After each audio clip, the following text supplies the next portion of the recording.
অপু আমাদের ছোট ভাই, তার অনুষ্ঠানে আমি সবসময় থাকি, আসতে হয়। আমি একটা নাম দেখলাম অনেক বছর পরে, বাংলাদেশ সবুজ সেনা।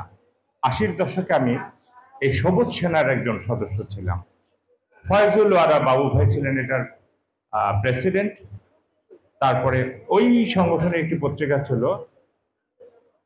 শিশুকণ্ঠ। আমি সেই শিশুকণ্ঠের একজন সাংবাদিক হিসেবে আমার সাংবাদিকতা শুরু করেছিলাম। তো আজকে ভালো লাগলো, অনেকদিন পরে আমি অনেক বছর পরে এই সংগঠনের এই অনুষ্ঠানে আসতে পেরে নিজেকে ধন্য মনে করছি। আসলে আমি সংবাদপত্রের লোক, সাংবাদিকতার লোক।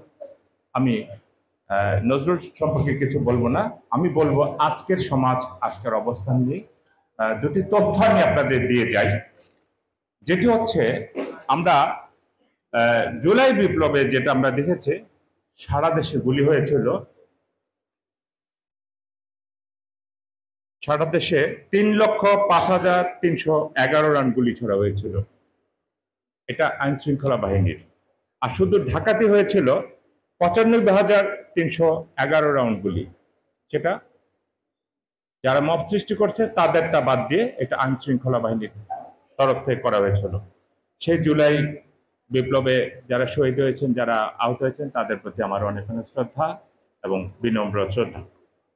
আর আরেকটি যে তথ্য জানিয়ে দেই, 2026 সালের থেকে যারা পড়াশোনা করবেন তাদের জন্য পাঠ্যপুস্তকে নিবন্ধিত হচ্ছে প্রত্যেক শ্রেণীর 1 থেকে 10ম শ্রেণী পর্যন্ত বাংলাদেশে গণহত্যা এবং গত 15 বছরের দুঃশাসনের ইতিহাস, আয়নাগর, গুম, সবকিছুই পাঠ্য বইতে থাকবে।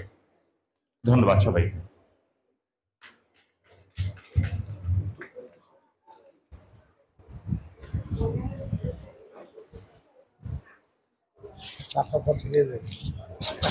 ধন্যবাদ।